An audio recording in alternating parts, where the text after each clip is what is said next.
Viking season 6 episode 12లో ఏం జరగబోతుందని చూడబోతున్నాం. మన ఛానల్ని ఫస్ట్ టైం చూస్తున్న వాళ్ళు ఎవరైనా ఉంటే దీని ముందు సీజన్స్ అన్నిటిని చూసి ఆ తర్వాత ఈ ఎపిసోడ్ని కంటిన్యూ చేయండి, అప్పుడే అర్థమవుతుంది. ఓకే, ఇప్పుడు ఈ ఎపిసోడ్ ఓపెనింగ్లో స్కాండినేవియాని క్యాప్చర్ చేద్దామని వెళ్ళిన రష్ వైకింగ్స్ ఓటమి పాలై వాళ్ళ దేశంలోకి వచ్చారు. అక్కడున్న వాళ్ళ సోల్జర్స్ ఫ్యామిలీ వాళ్ళని వెల్కమ్ చేశారు. కాట్యా ఇంత పెద్ద ఆర్మీ ఎలా ఓడిపోయిందన్న ఆశ్చర్యంతో చూస్తూ ఉంది. తర్వాత ఎగోర్ని ఒక ఇద్దరు సోల్జర్స్ రూమ్ లో తీసుకెళ్లి పడేసి ఆ డోర్ ముందు నిల్చొని వాడిని హౌస్ అరెస్ట్ చేస్తున్నారు. ఎవరిని లోపలికి పోనివ్వడం లేదు. విట్సర్క్ అండ్ ఐవర్ని కూడా లోపలికి పంపివ్వడంలా. ఇది ఓలీకి ఒక ఆర్డర్ అయి ఉంటుంది. ఇక్కడ కాట్యా ఇది ఇంపాసిబుల్, మీరు ఎలా ఓడిపోయారో అని అడిగింది. అందుకు ఓలీగ్ మమ్మల్ని ఓడించింది ఒక చనిపోయిన వ్యక్తి, ది గ్రేట్ బియాన్ ఐన్సైడ్. వాడు చనిపోయి మళ్ళీ ఒక జీసస్ క్రైస్ట్ లాగా మా ముందు ప్రత్యక్షమయ్యాడు. మన సోల్జర్స్ వాడిని చూసి భయపడి పారిపోయారు. దీనికంతా కారణం ఫ్రంట్ లైన్ లో ఉన్న సోల్జర్సే. వాళ్ళు ఎవరని చెప్పి వెతికి కనిపెట్టి వాళ్ళని నేను చంపుతాను అండ్ నేను ఇప్పుడు ఓడిపోయి ఉండొచ్చు. మళ్ళీ వాళ్ళపై యుద్ధానికి వెళ్ళినప్పుడు ఇలా జరగకుండా చూసుకుంటా అని చెప్పి చాలా ఆక్రోషంగా మాట్లాడుతున్నాడు. కట్ చేస్తే ఐస్లాండ్ సముద్రంలోకి ఒక బోట్ వస్తూ ఉంది. అక్కడున్న ప్రజలు ఎవరా వీళ్ళు, చాలా కొత్తగా ఉన్నారే అని చెప్పి కెటిల్ కి చెప్పారు. వాడక్కడికి వచ్చింది ఆ బోట్ లో వచ్చిన వ్యక్తి ఇక్కడ రాగ్నర్ కొడుకు ఊబే ఉన్నాడా అని అడిగాడు. అందుకు ఊబే నేను ఇక్కడే ఉన్నాను, విషయం ఏంటి చెప్పు అని అడగ్గా అందుకు వాడు నేను మీకు ఒక మెసేజ్ ని తీసుకొచ్చాను. క్యాటిగట్ కి కింగ్ అండ్ రాగ్నర్ యొక్క మొదటి కొడుకైన బియాన్ ఐన్సైడ్ చనిపోయాడు అని చెప్పగా ఊబేకి షాకు. బియాన్ కి ఎలా చావస్తుంది, వాడుదా ఐన్సైడ్ కదా అని చెప్పి. ఇక్కడ కీవ్ దేశంలో ఉన్న ఎగోర్ ని హౌస్ అరెస్ట్ చేస్తున్నారు కదా, వాడి యొక్క రూమ్ లోకి కొంతమంది సోల్జర్స్ వచ్చి అక్కడ ఉన్న ఆట వస్తువులన్నిటినీ నాశనం చేస్తున్నారు. ఓలీగ్ అక్కడికి వచ్చి నేను ఇక్కడ ఏం చేశానో నీకు తెలుస్తుందా అని అడిగాడు. అందుకే ఎగోర్ ఏడుస్తూ నాకు తెలియట్లేదు అని చెప్పాడు. ఓలీగ్ నేను నీ యొక్క అమాయకత్వాన్ని నాశనం చేశా, నువ్వు ఇకపై లొల్లి బిడ్డవు కాదు ఆట బొమ్మల్ని పెట్టి ఆడుకోవడానికి. నేను మాత్రం నిన్ను ఎంతకాలం అని చెప్పి కాపాడుతూ వస్తాను చెప్పు. ఇక నుంచి నీకొక రాజు ఎలా నడుచుకోవాలని చెప్పి నేర్పించబోతున్నాను అని చెప్పి అక్కడి నుండి వెళ్ళిపోయాడు. ఇక్కడ ఐస్లాండ్ లో ఊబేకి మెసేజ్ చెప్పడానికి వచ్చిన వాడు రష్ వైకింగ్స్ వాళ్ళ దేశంలోకి ఎలా చొరపడి హెరాల్డ్ కింగ్డమ్ ని క్యాప్చర్ చేశారు అండ్ బియాన్ కి యుద్ధంలో గాయమయ్యి వాడిని క్యాటిగట్ కి తీసుకొచ్చిన కొద్ది రోజులకి వాడు చనిపోయింది. రష్ వైకింగ్స్ మళ్ళీ క్యాటిగట్ పై అటాక్ చేయడానికి వచ్చినప్పుడు బియాన్ వాళ్ళ ముందు ప్రత్యక్షమై వాళ్ళ ఆర్మీని ఎలా పరిగెత్తించాడన్న విషయాలన్నీ చెప్పాడు. దాన్ని విని అక్కడ ఉన్న ప్రజలందరూ సాడ్ గా కూర్చొని బియాన్ కోసం ఫీల్ అవుతూ ఉన్నారు. ఊబే నేను మా అన్న బియాన్ కి ట్రిబ్యూట్ ఇస్తున్నాను, నేను వాడితో చాలా సార్లు యుద్ధం చేస్తున్నాను, వాడి లీడర్షిప్ కి వాడి యొక్క ధైర్యానికి నా యొక్క సెల్యూట్. నేను ఎలా వాడిని ఒక బ్రదర్ లా లవ్ చేస్తున్నాను, అదేలాగా మనమందరం వాడిని ఒక హీరో లెక్కే లవ్ చేశాము. ఇప్పుడు వాడు వాల్హాలలో ఉంటాడు, మనం వాడి కోసం ఎందుకు బాధపడాలి. మా నాన్న రాగ్నర్ తో కలిసి ఖచ్చితంగా వాడు డ్రింక్ చేసి డిన్నర్ చేస్తూ ఉంటాడు. మీ గ్లాసెస్ ని నింపుకొని బాగా తాగి ఎంజాయ్ చేయండి మన యొక్క బ్రదర్ బియాన్ ఐన్సైడ్ కోసం అని చెప్పాడు. అందరూ బియాన్ ఐన్సైడ్ అని చెప్పి తాగుతున్నారు. కట్ చేస్తే రాజులేని క్యాటిగట్ గ్రేట్ హాల్ లో చాలా గోల.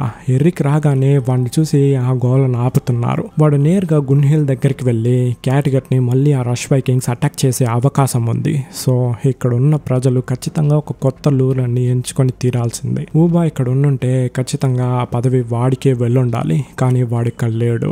నువ్వు బియాన్ వైఫ్ వి ప్లస్ ఒక షీల్డ్ మెయిడన్, నువ్వు క్వీన్ అవ్వచ్చు, అందుకు నేను నీకు సపోర్ట్ చేస్తాను అని చెప్పాడు. అందుకు గున్హిల్డ్ నేను లాగర్దా లాగా ఫేమస్ అయిన షీల్డ్ మెయిడన్ కాదు క్వీన్ అవ్వడానికి అని చెప్పింది. ఎర్రిక్ నువ్వు బియాన్ యొక్క వైఫ్ వి, దీనికన్నా ఫేమస్ అయిన విషయం ఏముంటుంది చెప్పు, నేను అసోసియేషన్ తో మాట్లాడి నిన్ను క్వీన్ ని చేస్తాను అని చెప్పాడు. కానీ గున్హిల్డ్ నాకు క్వీన్ అవ్వడంలో అస్సలు ఆశ లేదు అని చెప్పి ఆ కిరీటాన్ని కింద పెట్టేసింది. ఇక్కడ ఐస్లాండ్ పార్టీ అయిపోయి అందరూ ఇంటికి బయలుదేరుతూ ఉన్నప్పుడు కెటిల్ క్యాటిగట్ లో నీ కోసం ఆ రాజు పదవి కాసుకోంది, నువ్వు అక్కడికి వెళ్ళొచ్చు, నిన్నెవ్వరూ ఆపలేరు అండ్ నేను కూడా ఈ ఐస్లాండ్ లో కింగ్ గా ఈడే ఉంటాను అని చెప్పగా ఊబై ఏ సమాధానము చెప్పలా. కెటిల్ వాడు చూడడం చూసి భయపడి సారీ నేను ఊరికే అలా చెప్పాను అంతే, మనసులో పెట్టుకోకు అని చెప్పి అక్కడి నుండి వెళ్ళేటప్పుడు ఊబా వాడిని ఆపి నాకు ఈ పదవుల పైనంత ఆశ లేదు కెటిల్, నేను మా నాన్న లాగా ఆయనకు కూడా ఈ పదవుల పైనంత ఇంట్రెస్ట్ ఉండేది కాదు, ఎప్పుడు చూసినా ట్రావెల్ చేస్తూ ఉండేవాడు. నేను ఆ గోల్డెన్ ల్యాండ్ ని వెతికి కనిపెట్టేంత వరకు నాకు నిద్ర రాదు.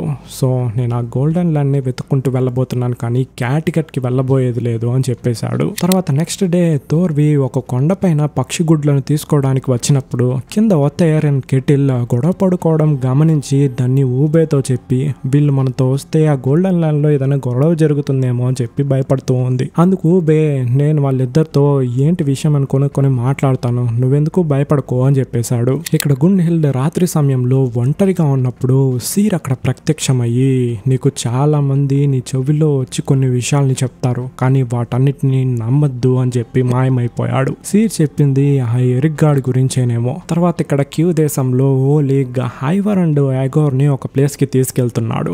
అక్కడ కొంతమంది గోతిని తవ్వుతూ ఉన్నారు. వీళ్ళందరూ ఎవరంటే యుద్ధంలో ఫ్రంట్ లైన్ లో నిలబడున్నవారు. బియాన్ని చూసి పారిపోయాడు అని చెప్పాడు కదా, వాళ్ళందరినీ వెతికి కనిపెట్టేశాడు. సో ఓలీగ్ నేను మీ అందరినీ చంపబోతున్నాను అని చెప్పింది. అక్కడున్న వీరులందరూ పారిపోవడానికి ట్రై చేస్తున్నారు. ఎగోర్ నాకు దీన్ని చూడాలనిపించడం లేదు అని చెప్పాడు. ఓలీగ్ నేనేం చెప్తే దాన్ని నువ్వు చేసి తీరాల్సిందే, నేను నీకు ఒక రాజు అవ్వడానికి ట్రైనింగ్ ఇస్తున్నాను అని చెప్పి వాళ్ళని చంపమని చెప్పి ఆర్డర్ వేశాడు. అందులో నుండి ఒకడు ఎగోర్ కాళ్ళని పట్టుకొని రాజుగారు నన్ను వదిలేయమని చెప్పండి, నాకు ప్రాణభిక్ష పెట్టండి అని చెప్పి అడుక్కుంటున్నాడు. ఓలీగ్ ఒకరోజు ఖచ్చితంగా ఈ దేశానికి నువ్వు రాజు అవుతావు, ఇక్కడ చుట్టూ ఉన్న వీరులకి నువ్వు ద్రోహం చేస్తే ఏం చేస్తావని చూపించు అని కత్తిచ్చి ఆ అమాయకుడిని చంపమని చెప్పాడు. ఎగోర్ ఓలీఫ్ ని చంపే ముందు ఐవర్ ని తిరిగి చూశాడు కదా, అదే విధంగా ఇక్కడ తిరిగి చూస్తున్నాడు. ఐవర్ తలూపిందే కళ్ళు మూసుకొని ఒక్క నరుకు అంతే, వాడు చచ్చూరుకున్నాడు. తర్వాత వాళ్ళందరినీ పూర్తి చేశారు. క్యాటికట్ లో గున్ హిల్డ్ ఎరిక్ ని పిలిచి నేను డిసైడ్ చేసేసాను, క్యాటికట్ కి క్వీన్ అయిపోదామని చెప్పి అందరినీ పిలువు, ఓటు వేసే వాళ్ళందరినీ అని చెప్పింది. ఎరిక్ అయితే నువ్వు ఎలక్షన్ లో నిలబడబోతున్నావా అని అడిగాడు. అందుకు గున్ హిల్డ్ అవును నిలబడబోతున్నాను, నాకు వ్యతిరేకంగా ఎవరైనా ఎలక్షన్ లో నిలబడబోతున్నామో అని చెప్పి ఏదైనా రూమర్స్ వచ్చిందా అని ఎరిక్ ని అడిగింది. అందుకు ఎరిక్ లేదు అని చెప్పేశాడు. అయితే ఇంగ్రిడ్ అని అడిగింది. ఎరిక్ ఆమె గురించి అసలు ఏ న్యూస్ లేదు, ఆమె ఎక్కడుందన్న ఐడియా కూడా నాకు లేదు అని చెప్పాడు. గున్ హిల్డ్ నువ్వు నాకు సపోర్ట్ చేస్తావా అని అడిగింది. అందుకే ఎరిక్ ఖచ్చితంగా, మీకు తప్ప నేను ఎవ్వరికి సపోర్ట్ చేయను అని చెప్పాడు. గున్ హిల్డ్ నువ్వు నాకు సపోర్ట్ చేస్తున్నందుకు బదులుగా ఏం కావాలి అని అడిగింది. ఈ ఎరిక్ గాడు నాకు ఒక విలేజ్ కి లీడర్ అవ్వాలి, లేదు మీ కింద మంత్రి పదవి కావాలి అని అడుగుతాడు అనుకుంటే, వాడు నాకు మీ యొక్క ఫ్రెండ్షిప్ ఉంటే చాలు, నేను మిమ్మల్ని ఎంత అడ్మైర్ అవుతున్నానని చెప్పి మీకు తెలుసు, మీలాంటి ఒక అందమైన అమ్మాయిని పెట్టుకొని ఆ బియాన్ గాడు ఎందుకు ఇంకొక పెళ్లి చేసుకున్నాడని చెప్పి నాకు తెలియలా గున్ హిల్డ్ అని చెప్పి ఆమెనే గిఫ్ట్ గా అడుగుతున్నాడు. దీని తర్వాత క్యూ దేశంలో ఐవర్ అండ్ ఎగోర్ ని ప్రిన్స్ డేర్ సీక్రెట్ గా మీట్ అయ్యి మీరు యుద్ధానికి వెళ్ళొచ్చాక సోల్జర్స్ మధ్యలో ఓలీగ్ పై అసంతృప్తి కనిపిస్తూ ఉంది. సో వాళ్ళు ఇప్పుడు రాజ్యంలో మార్పు కోరుకుంటున్నారు. నేను నా దేశమైన నౌగార్డ్ ని అటాక్ చేసి దాన్ని క్యాప్చర్ చేసుకున్న తర్వాత మీకు సిగ్నల్ ఇస్తాను, అప్పుడు మీరు ఇక్కడ నుండి తప్పించుకొని నౌగార్డ్ దేశానికి వచ్చేయండి. ఆ సిగ్నల్ ఏంటంటే ఐవర్ నీ దగ్గరికి ఒక పదునైన కత్తి చేరుకుంటుంది, అదే నా సిగ్నల్. ఎప్పుడైతే ఎగోర్ నా దగ్గరికి వచ్చేస్తాడో అప్పుడు ఓలీగ్కి పవర్ ఉండదు, వాడిని ఈజీగా ఓడించేయవచ్చు అని చెప్పి వాడి ప్లాన్ ని చెప్పి అక్కడి నుండి వెళ్ళిపోయాడు. ఇక్కడ కోట లోపల ఓలీగ్ విట్సర్క్ తో సీక్రెట్ గా ఒక మీటింగ్ వేసున్నాడు. నాకు ఒక పర్సనల్ బాడీ గార్డ్ కావాలి, మా ఊళ్ళో నా వెలకలు ఉన్నా కూడా ఒక వైకింగ్ నా పక్కన ఉంటే నాకు నమ్మకంగా ఉంటుంది, సో నువ్వు నా పక్కన ఉంటావా అని అడిగాడు. అందుకు విట్సర్క్ సైలెంట్ గా ఉండేసరికి ఓలీగ్ నేను మళ్ళీ స్కాండినేవియాని అటాక్ చేయబోయేది లేదు, కాన్స్టాంటినోపల్ అనే దేశాన్ని అటాక్ చేయబోతున్నా, అక్కడ పెద్ద పెద్ద ధనవంతులు ఉన్నారంట అంటూ వాడి పని మనిషికి సిగ్నల్ ఇచ్చి ఒక మత్తు పదార్థాన్ని తీసుకురమ్మని చెప్పి విట్సర్క్ ని స్మెల్ చేసి చూడమని చెప్తున్నాడు. క్యాటిగట్ నుంచి క్యూ దేశానికి వచ్చిన విట్సర్క్ ఇంతవరకు ఈ మత్తు పదార్థాన్ని అస్సలు తాకలేదు. ఈ ఓలీగ్ గడు వాడిని చెడుస్తున్నాడు. ఐస్లాండ్ లో కెటిల్ అండ్ ఒథైర్ గొడవ పడ్డారు కదా, అది ఎందుకంటే కెటిల్ ఈ ప్రయాణంలో ఎవెన్ ఫ్యామిలీని చంపినట్టు వేరే వాళ్ళని ఎవరినన్నా చంపేస్తారేమో అని చెప్పి ఒథైర్కు భయం. అండ్ కెటిల్ కి ఈ ఒథైర్ గాడు ఒక మోసగాడు, వాడు నిజంగానే ఆ గోల్డెన్ ల్యాండ్ కి మనల్ని తీసుకెళ్తాడా లేదా, లేకపోతే వాడు అబద్ధం చెప్తున్నాడా అని చెప్పి ఇద్దరి మధ్యలో గొడవ.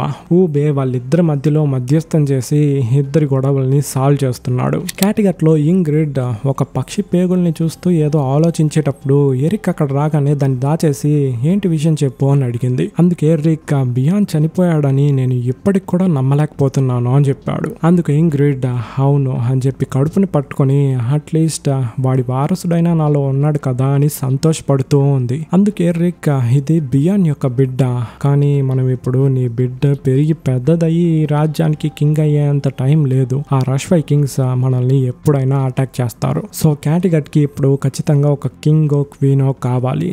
నువ్వు బియాన్ వైఫ్ వి అండ్ నీ కడుపులో వాడి బిడ్డ ఉంది, నువ్వు క్వీన్ అవ్వచ్చు అని చెప్పాడు. అందుకు ఇంగ్రిడ్ నాకు కూడా ఈ దేశానికి క్వీన్ అవ్వాలన్న ఆశ ఉంది అని చెప్పింది. ఈ ఎరిక్ గాడు గున్హిల్ దగ్గర ఇంగ్రిడ్ దగ్గర ఇద్దరి మధ్యలో ఏదో గొడవ పెడుతున్నట్టు నాకు అనిపిస్తుంది. మీకేమనిపిస్తుంది అని చెప్పి కామెంట్ చేయండి ఫ్రెండ్స్. ఓకే, ఇప్పుడు ఇక్కడ ఐవర్ అండ్ కాట్యా సీక్రెట్ గా మీట్ అవుతున్నారు. ఆమె వాడితో నీ వైఫ్ నాలాగుంటుందని నాకు ఎప్పుడో చెప్పావు కదా, ఆమె ఎగ్జాక్ట్ గా ఎలా ఉంటుంది అని అడిగింది. అందుకు వాడు ఆమె మీలాగే చాలా చిన్నగా ఉంటుంది, కానీ ఆమె యొక్క జుట్టు మీలా నలుపుగా ఉండదు, తెలుపుగా ఉంటుంది.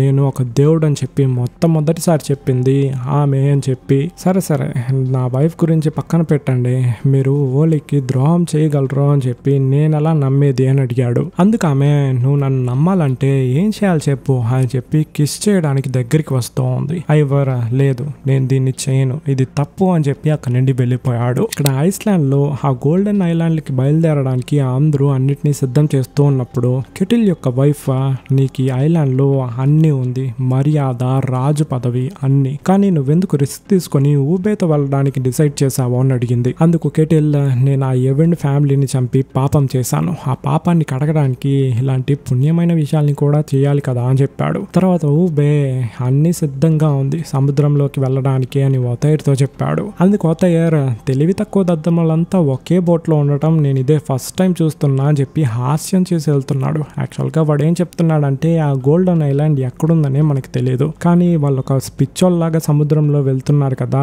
దాన్నే మీన్ చేశాడు. క్యాటిగట్ లో గున్హిల్ ఇంగ్రిడ్ తో ఒక డిన్నర్ ని అరేంజ్ చేసుకుని ఎలక్షన్ లో నువ్వు నిలబడబోతున్నావా అని అడిగింది. అందుకు ఇంగ్రిడ్ నాకు అందులో నిలబడాలని లేదు, కానీ నా కడుపులో ఉన్న బియాన్ బిడ్డ కోసం ఆ ఎలక్షన్ లో నిలబడదామని చెప్పి డిసైడ్ చేశాను అని చెప్పింది. ఇంగ్రిడ్ కడుపులో బియాన్ బిడ్డ ఉంది అని తెలిసిందంటే ప్రజలు ఖచ్చితంగా ఈమెకే ఓటు వేస్తారు అని చెప్పి గున్హిల్ కొంచెం ఆలోచించి అవును నిన్ను హెరాల్డ్ బలాత్కరించాడని చెప్పావు కదా, అది వాడి బిడ్డ కూడా అయిండొచ్చు కదా అని చెప్పగా ఇంగ్రిడ్ కోపంగా లేదు దానికన్నా ముందు నుంచే ఈ బిడ్డ నా కడుపులో ఉంది, ఇది బియాన్ యొక్క బిడ్డే అని చెప్పి బల్ల గుద్ది చెప్తూ ఉంది. వెంటనే గున్హిల్ ఆ బిడ్డ బియాన్దే అయితే అది పుట్టిన తర్వాత నేను కూడా దాన్ని బాగా చూసుకుంటాను అని చెప్పేసింది. వీళ్ళిద్దరికి క్వీన్ పదవిపై ఆశ ఉంది, చూద్దాం ఎవరు గెలుస్తారు అని చెప్పి. తర్వాత కీవ్ దేశంలో ఐవర్ కోట బయట నడుచుకుంటూ వెళ్తూ ఉన్నప్పుడు ఓలికి ఎగోర్కి బాడీగార్డ్ గా విట్సర్కి వెళ్ళడం చూసి ఎందుకు వీడు వెనకాల వీడు తిరుగుతున్నాడు అని అడగడం కోసం వాడి రూమ్ కి వెళ్తే వాడు మత్తు పదార్థాన్ని తీసుకుని మత్తులో ఉన్నాడు. ఇన్ని రోజులు ఇది లేకుండా వీడు చాలా సంతోషంగా ఉన్నాడు. ఆ ఓలిక్ గాడు ఈ మత్తు పదార్థాన్ని ఇచ్చి వీడిని వాడి పక్కకు లాక్కునేసాడే. ఇప్పుడు డేర్ సిగ్నల్ ఇచ్చింది.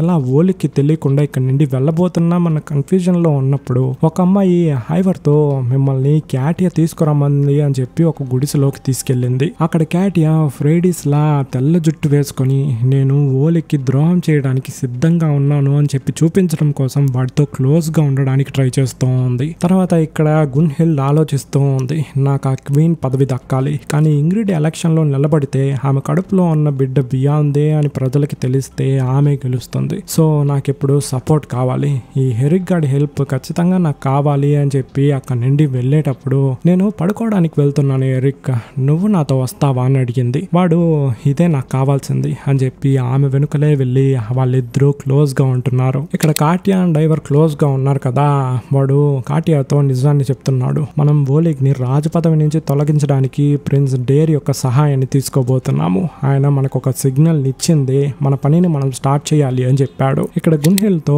పనయ్యాక ఎరిక్ గాడు నేను అసోసియేషన్ లో ఓటు వేసే వాళ్ళు ఉన్నారు కదా వాళ్ళతో వెళ్ళి మాట్లాడాలి అని చెప్పి అక్కడ నుండి బయలుదేరాడు. గున్హిల్ వాడిని ఆపి నీకు నిజంగా ఏం కావాలి, నేను క్వీన్ అవ్వడమా లేక నువ్వు ఒక క్వీన్ కి మొగుడు అవ్వడమా అని అడిగింది. అందుకే ఎరిక్ నాకేం కావాలని చెప్పి నీకు బాగా తెలుసు అని చెప్పి అక్కడ నుండి వెళ్ళిపోయాడు. సో ఈ ఎపిసోడ్ ఇక్కడితో అయిపోయింది. నెక్స్ట్ ఎపిసోడ్ లో ఎవరు క్వీన్ అవ్వబోతున్నారని చెప్పి తెలుసుకోబోతున్నాము. ఆ ఎపిసోడ్ లో నా వాయిస్ మీరు వినేంత వరకు lots of love guys. Start.